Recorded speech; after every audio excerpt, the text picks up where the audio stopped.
जय जगन्नाथ।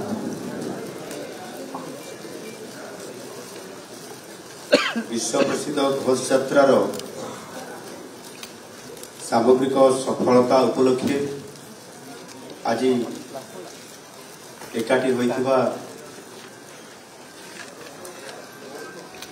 एवं एठी मध्य मंचरे बसिथिबा तले बसिथिबा समस्तंकु मु सर्वप्रथमे मो तरफ आज मंचरे बसिथिबा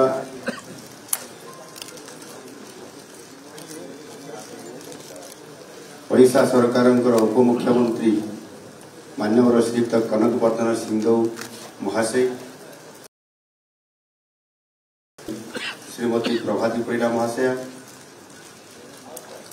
आईन उत्त और अबकारी विभाग मंत्री महाशय, ओडिशा संसद व्यापार इलेक्ट्रॉनिक सूचना और प्रजुक्ति विभाग मंत्री महाशय, गृह और नगर उन्नयन एवं साधारण उद्योग मंत्री महाशय, वाणिज्य परिवहन एवं इस्पात और खनि मंत्री महाशय, उच्च शिक्षा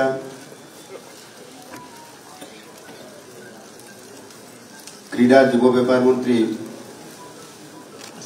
निमंत्रित थिले किंतु से दिल्ली जाइछन्ति एक कार्यक्रम रे एटी उपस्थित थिबा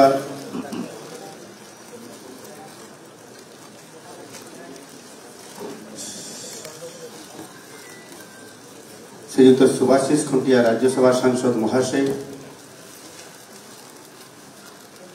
विधायक पुरी श्रीयुक्त सुनील महांती महाशय, मुख्य शासन सचिव डीजी महाशय, सरकारी पदाधिकारी वृंद, मंदिर परिचालना कमिटीर समस्त सदस्य वृंद, समस्त निजगर कर्मकर्ता, समस्त मठाधीश, समस्त सरकारी पदाधिकारीगण,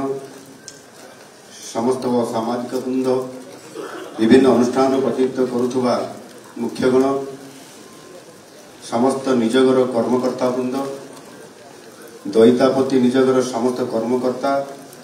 और सेवक मानकर भई सेवक महाराणा सेवकों को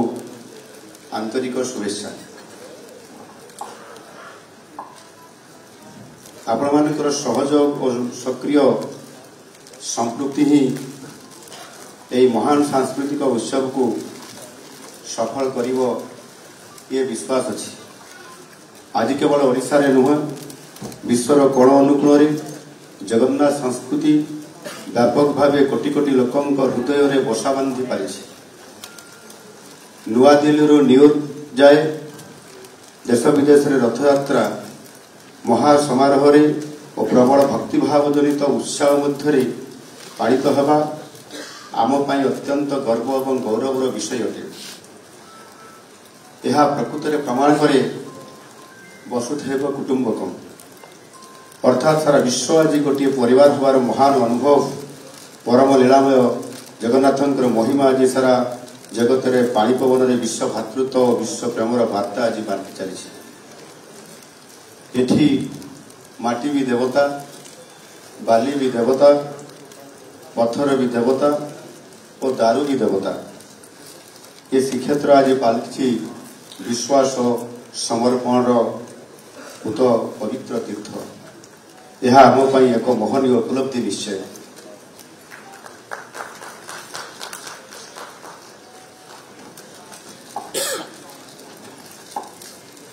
महाप्रभु श्री जगन्नाथंकर प्रथम तथा मूल सेवक होउछन्ति आदिवासी। आम ओडिया संस्कृति और इतिहास एक गौरवमय गाथा को आज कोटि कोटि भक्त श्रद्धा और सम्मान सह निज हृदय रे साइति रखिछन्ति। यह आम अस्मिता, यह आम दायित्वबोध। महाप्रभुंकर मूल सेवक तथा जड़े आदिवासी भाव मु निजकू से जगतर नाथ जगन्नाथ निकट में समर्पण कर एणु से विश्व नियतांकर पवित्र घोष यात्रा व रथ यात्रा आज आरंभर शेष जाए प्रत्येक विधि निर्दिष्ट नीतिकांति और जानियात्रा जनित विधि व्यवस्था जेपरी त्रुटिशून्य और सफल रूपे शेष हम एने मु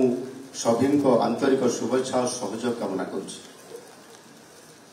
मोर विश्वास आम यहाँ सर्वाग्य सफल करिबारे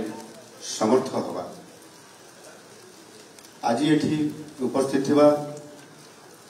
समस्त सरकारी पदाधिकारी को मु निर्देश दूची जे महाप्रभु जगन्नाथंकर महान काम को निज जीवन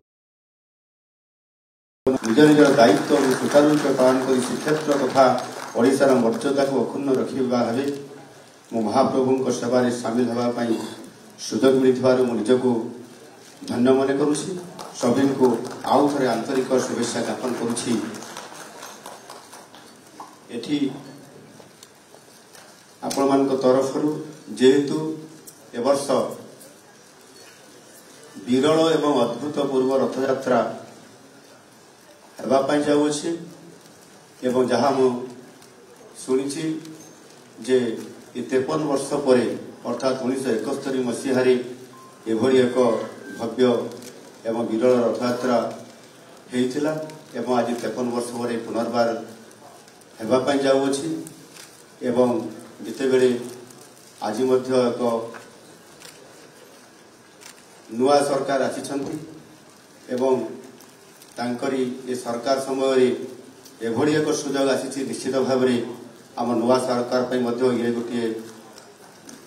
अति आशीर्वाद एवं ये भाग्यर कथा आमको सुजोग मिली आज रथयात्रा सामिल होगापी। अनुरोध करा आपण मान तरफ जेहेतु ए वर्षर जो विरल एवं अद्भुत रथयात्रा अच्छी एवं ये रथयात्रा गोटे दिन रे समापन नहीं 2 दिन अपेक्षा रखुची एणु सरकारी हिसाब से जो गोटे दिन छुट्टी अच्छी ताकू आउ गोटे दिन वृद्धि करने मो सरकारी अधिकारी को निर्देश दूची से दिन को छुट्टी हिसाब से घोषणा करेंगे एवं कार्यक्रम को अति सुरखुर समापन हम एवं जेहेतु गोटे दिन ये नवजौवन वेश उत्सव एवं नेत्र उत्सव ये 3टी उत्सव गोटे दिन में आपण मानकर सहयोग आपण मानकर उपस्थिति रे ये कार्यक्रम समापन होगापी जाऊँगी। प्रभु श्री जगन्नाथंकर इच्छा और आशीर्वाद रे ये कार्यक्रम सफलतापूर्वक समापन होगा सहित आपण मानकर संपूर्ण भाव में ये कार्यक्रम को यथा रीतिनीति कांति एवं यथा समय समापन करने निश्चित भाव में मुझे आपण मान को निवेदन करी एवं अनुरोध कथा ये जेहेतु आज आम खुशी और गर्वर तथा महामहिम राष्ट्रपति महोदय ये श्रीगुंडीचा रथयात्रा देखापी रथ टाणियापी निजे इच्छा प्रकाश कर से आसुंच 6 तारिख संध्यारे आसी पहुंचे पुरी श्रीक्षेत्र एवं 7 तारिख दिन अपराह से रथटଣା उत्सव समय यथा समय से उपस्थित रही आम समस्त सहित रथ टाणिबे यह निश्चित भाव में अति खुशी आनंद और गौरवर कथा आम समस्त एका सहित ये विरल रथयात्रा को सफल करवा मुझे आपण मान को समस्ते अति आग्रह सहकारी ये कार्यक्रम को सफल करवा से आपण मान निकट में मोर निवेदन रखुच्छी। परिशेष आज ये जो समीक्षा बैठक आम समस्त सफल बैठक हो महाप्रभुंकर आशीर्वाद रे सारा जगतर कल्याण हो ये प्रकार आशा रखी मोर 2 पद ये कथा को रखुच्छी। जय जगन्नाथ।